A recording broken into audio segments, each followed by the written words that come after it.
Hello, everybody. Tim Hughes here. I'm the co-founder of Digital Leadership Associates. I'm also the author of the book Social Selling, Influencing Buyers and Changemakers. With me today is Katie King. Katie and I are going to talk about artificial intelligence and how that can impact an organization and marketing. I've kind of covered already in previous webinar sales, but what we're going to do in this is we're actually going to come up with 5 practical steps that we feel that organizations and marketing departments can actually use to get themselves ready for AI. Before I go on any further, Katie, introduce yourself. Where can people find you, your coordinates, etc. Thank you, Tim. Good to be here. So you can find me on LinkedIn. You can find me on Twitter at Katie E. King, by email, katie@social-experts.net. And as Tim says, I'm looking at basically the resident AI expert at Digital Leadership Associates, and have another company I'm involved with, which I co-founded, called AI in FM. So yeah, this is what I do. This is what I'm involved in, developing apps through IBM Watson and advising companies. So looking forward to delving into some of the kind of detail about it now. And we were on a webinar, weren't we, the other night from LinkedIn in Sales. We had a discussion with Greg and Martin and Elisa there. Brilliant. Yeah, that was a really good conversation, actually. I'm sure we'll touch upon a few similar subjects. But I think, as you said at the beginning, giving people some practical tips, what we'll cover in this session, some examples of today, but also tomorrow. So yeah, should be a good session. So Katie, give me your definition of artificial intelligence, because is this something that suddenly just appeared over the horizon, or is this just something that we've rebranded because we need something new to talk about in IT? It's a good question, because we're seeing so much hype about it, so it's important to ground everyone. Really, the definition is intelligence exhibited by machines. Right. And if you take that into what's side by side called machine learning, then we're really looking at robots or devices embedded with AI who can learn, without explicitly being programmed to do that very thing. So that's not new. That has been around since the 50s. And although we're hearing a lot about what's coming tomorrow, we do see already in our daily lives lots of examples of it, in place, whether that's Siri or Alexa or the Nest thermostat. It's here and now. We're living and breathing it. And it is increasingly seeping into our world as everyday consumers, but also as marketeers and in other sectors as well. So is this what people call the 4th industrial revolution or something like that? So what is that? So if you think of what's preceded that with steam, with electricity, with computing, we're now in a world of cyber and AI. And it's also been described as the sort of age of the customer, and the age of immersive technology. So yeah, very much industrial revolution 4.0. So this is what people are seeing as really a technology that is going to define certainly this century. Definitely, yeah, absolutely. And again, here and now, and I think we'll put into the shadow many of the revolutions that we've seen in the past. And I'm sure. Okay. And is this just academics saying this and you and me saying this, or is this is there any particular research that actually backs this up, or view on this? So lots of research, whether it's the Future of Work think tanks and Deloitte and Foster and all the kind of analysts and management consultancies, they are doing work and research around this. But it's also, as I say, real examples that we see today. So we're very active in a number of sectors. Healthcare is a really good example. So you're seeing devices that are being used to sort of ease the burden, on healthcare professionals. So is there something helping dementia patients or something? Yes, that's right. So it's called, what's his name again? Paro, that's it. Yeah. Paro, which is this actual robot seal that's been deployed, and this is in the UK. I think it came out of the University of Brighton, and actually it can make eye contact, respond, touch. So it's kind of stimulating, whether it's a pet or whether it's just something to actually make contact, keep people active, keep people stimulated, and as you say, being used in healthcare examples in a dementia sort of scenario. So that's just one example. And then if you switched into financial services, you're seeing these kinds of AI embedded apps being used for all kinds of customer service. You're seeing it in retail and in what we call, facilities management, which covers catering. There's a hotel, actually, I was reading about it yesterday. There's a hotel in Japan called HENN and then NA, it's like Henna, I don't know how you pronounce it, where the guests are being greeted by these actroids, so these human-looking robots. They're being greeted by them, they're being served their food by them, the food's being cooked by them, and that's happening today. Okay, admittedly not in our kind of home here, but certainly there are examples in all territories and in all industry sectors as well. I've used a pepper robot in Japan, mm-hmm. and that was really interesting because it actually comes and sort of shakes your hand, and then you interact with it. It's got an iPad. And you interact with it, but it does actually look at you and look you in the eye and shake your hand. And I kind of stepped back, and this little young kid, and I ended up videoing the little kid interacting with it. But it was, we were in a shop, and of course I forgot all about that I was supposed to be getting some food. I was just watching this pepper. It's fantastic. And it's still really, really novel, isn't it? And it's still making us sit up and wonder what that might be like. But I was fascinated to read some of the research that says that people are welcoming it. So if you think of how frustrated we get with some of our banks, some of the research that I've read in the last couple of days says that many of the people surveyed from the banking sector are actually looking forward to AI, getting involved and almost taking us back to the old day when there were a lot more, tellers and representatives in the banks that could actually offer that customer service.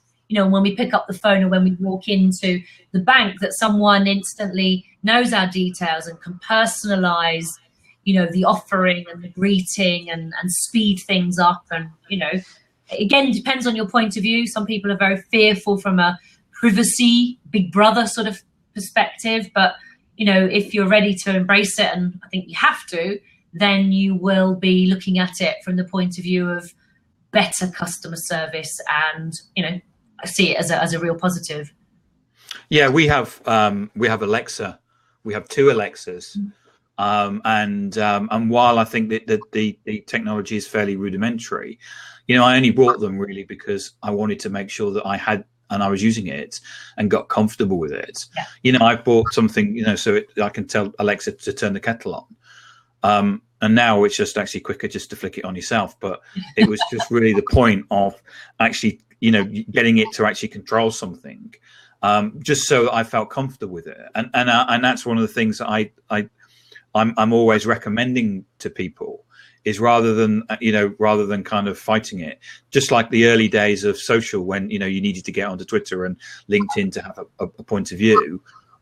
Certainly, get, an Amazon Echo or an Amazon, the cheaper one, it's a fairly low cost of entry point. The Google Home, you mean, as well? Yeah. Yes. Even Netflix, I think we are using devices and we're being served information. So, for example, you might like this drama, Netflix is using AI embedded technology for that already. So much of it we won't even necessarily be aware of, that it's there and it's underpinning a lot of the things. Even Facebook.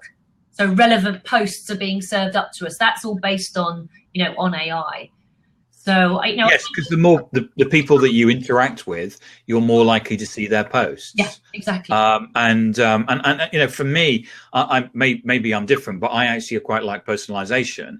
I'd quite like if I went to Google and I put in Fast and Furious 8, Yeah. that I'd actually like them to say, well, how have you thought about, this particular film, because you've already seen Fast and Furious 8 or something like that. But I know some people would find that scary. Yeah, I think, it's a mindset change, and I think that's the tricky thing. And I don't hold back. I can be quite contentious and prepared to speak very directly, but often I'm 50 and people of 45 plus are often quite scared of that.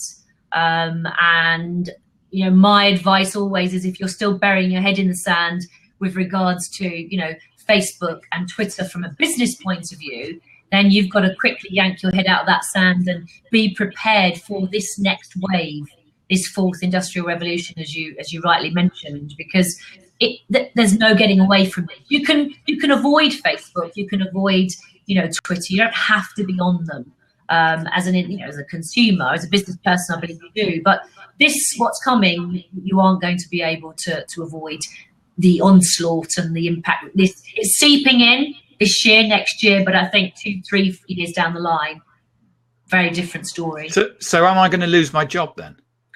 No, I don't think you are. Obviously, we can't really predict at the moment. There's lots of research that says that it will initially focus on, blue collar, a lot of manual sort of processing.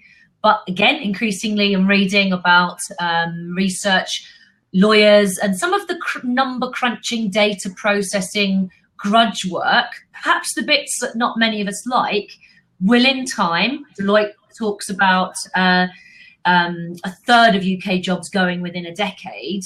So I'd like to think, and again, this is backed up by some research I've been reading, that those manual processing, less interesting aspects of what we do will go.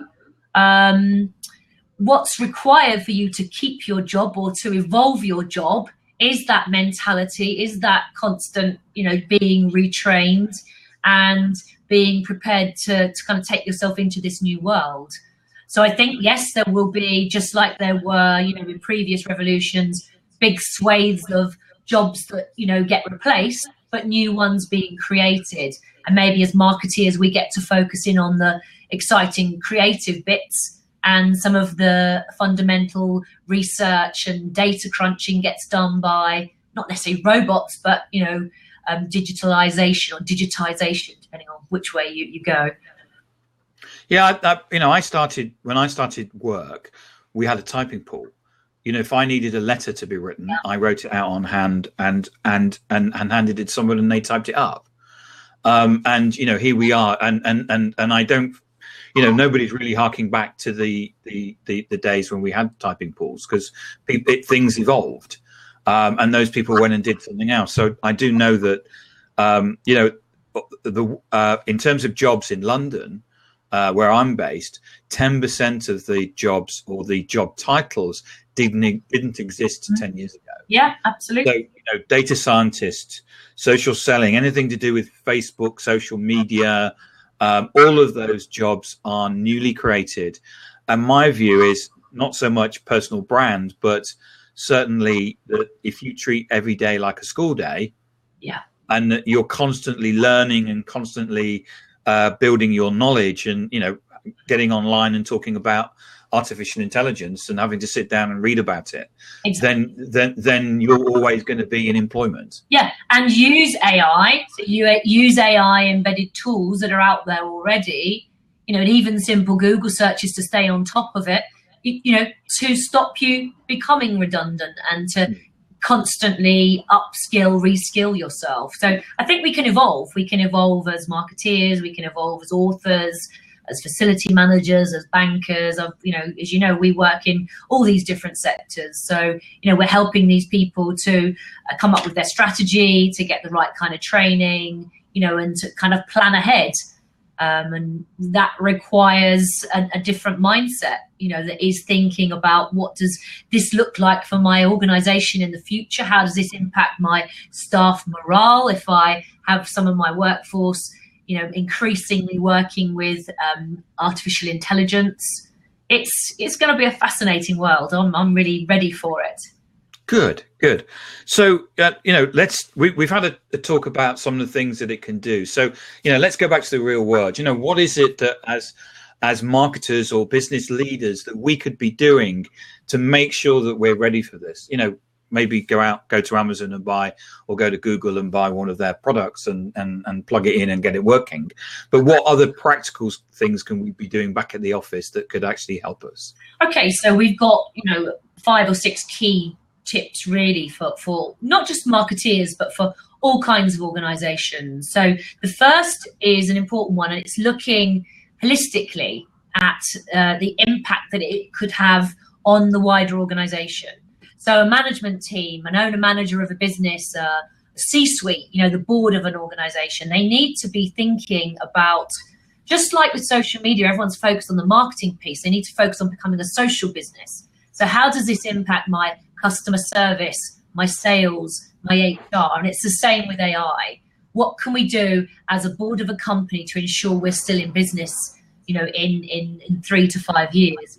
And that's a really important point, because a lot of this AI is giving the power to the customer. It's giving us the tools, the information at our fingertips, which will radically change our expectations of brands. So top number 1, is holistically look at the impact on the wider organization. The second is and just to drill into that. I mean, one of the things I talk about in my book around social is this term about random acts of social, where sales will go off and say we're going to be into social selling, and HR are going, well, what's that got to do with me? What we often see in organizations is someone goes off and does a bit of social, and nobody really else knows in the organization what's going on, and actually it's seen as being either that's sales showing off again, or or it's seen negatively. So when you talk about holistic, you're saying that really at a board level, somebody needs to have a point of view. Exactly. A point of view, and connect up all the dots. So Look at the impact of AI, not just on sales in isolation or marketing in isolation, but all of them together, which leads neatly on to the second one, which is having a strategy. Right. So as you say, so many people jumped on the bandwagon of social. Not enough of them, even major brands, I won't quote names, but many of the major brands are really failing with their customer service because they don't integrate. So the second tip really is the strategic use of it. So again, think of, for example, many of the investments in artificial intelligence may traditionally be done by the chief technology officer or the tech department or the IT department. Many of them are marketing purchases. So many of them might be Salesforce that's got its Einstein that can help you with all these different AI related tools. But marketing and tech really need to get together and have a strategy for that investment. That relates to the customer service of the organization. HR need to be involved because they need to retrain. They need to reskill, they need to hire the right kind of people, they need to consider the morale, etc., and so on and so on. So already we've picked off 3 or 4 departments, and therefore the CEO or the owner manager or the MD, whatever title you give him or her, needs to be thinking about that wider strategy that says, we still want our exit on the stock exchange in 3 years, or we want to grow into the Asia Pacific market. How are we going to use AI and social business and other important related, game changers to help us get there? And just before so just get my mind around this. This is about a strategy rather than necessarily jumping in and start doing this. Correct. Yeah. Strategy rather than what I see in a lot of organizations is tactic, without actually being some overarching view that goes, we know why sales are doing this. Yep. We fully support it. And then sometimes in these instances, in this day and age, we actually need to experiment. Yep. We're actually going to give them the ability to be successful or even maybe fail, but we all buy into it and we're all going to support them. Correct. And it's about controlling the agenda. We, despite what's happening in our world, we still have a business to run. We still have, products and services, if we've done our marketing right, that people require. So it's taking control of the agenda, having a clear strategy, and going out there and investing in the right tools, the right training, the right advice, to get you there.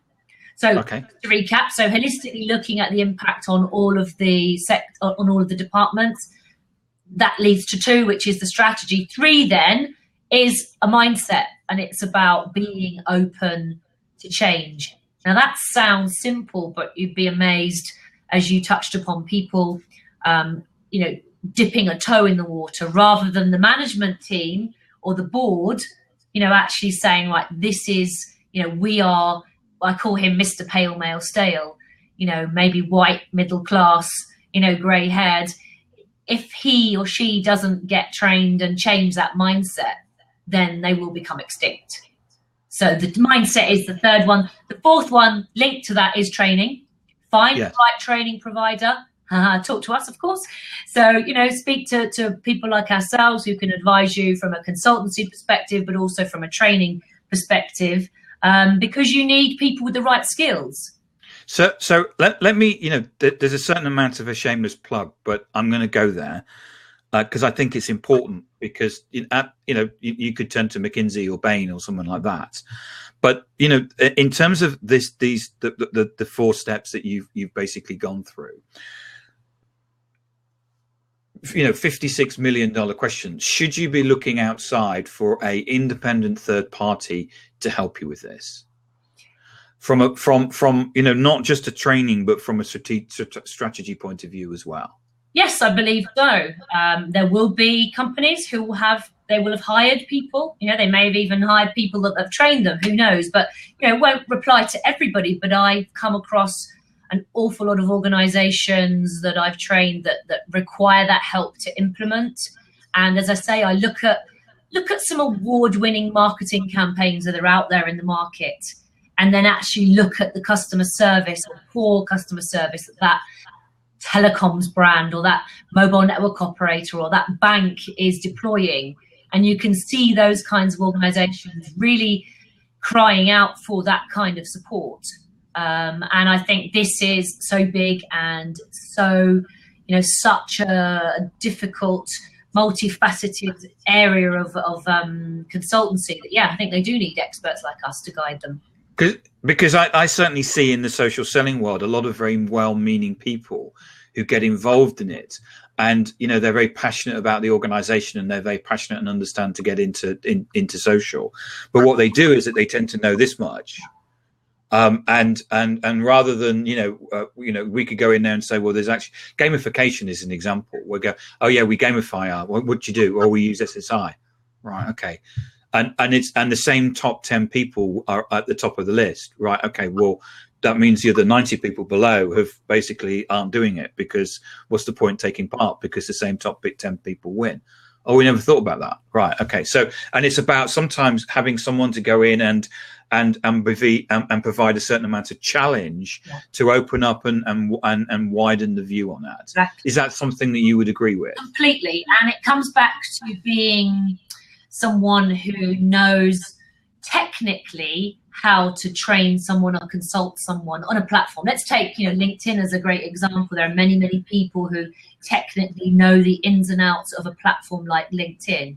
That's great. But can they actually advise a company on how to use LinkedIn to help that company achieve their goals, whether they are customer service related goals or sales related goals? So often it's the application, it's the wider strategic context of that, and that comes from either years of experience, qualifications. It comes from being and having lots of examples of that, recent examples of that in practice, where you're helping those companies achieve that IPO or achieve that growth strategy or that employee advocacy strategy. So yeah, I think there are a lot of companies that could definitely benefit from our consultancy. Okay. So back to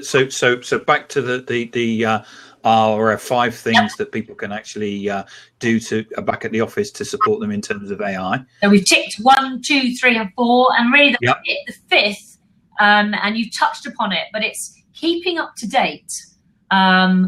And using your judgment, so you aren't just being sucked in and onto the bandwagon. And again, that sounds simple, but it's very easy. You could be pulled in so many different directions with all these new technology innovations. So I think it's, making time in your diary, learning new behaviors, finding new tools, and maybe having a monthly brainstorm debrief with your board or with your marketing team or your sales team, where maybe 1 or 2 people are responsible for going out there and keeping up to date and finding the developments. But then analyzing those and actually saying, are these relevant? Are these going to impact our goals, our short, medium, long-term goals? So, I'm hoping there'll be 5 very useful tips that people can go away now and start to deploy. Okay, so do you want to go through those again in terms of the 5 things that we can go back to the office and deploy? Of course. So number 1 is looking holistically at the impact that AI will have on the wider organisation. Department by department, relevance to each of those. 2 is actually building a strategy for it based on the organisation's planned strategic business goals. 3 is being open to change. Actually, that might require a company reorganization. That might actually require the board to say, we no longer want, a P&L separate for these 2 departments. They become one. It's marketing instead of, the sales and marketing. 4, speaking to people like ourselves, seeking the right kind of training, seeking the right kind of consultancy so that you do reskill.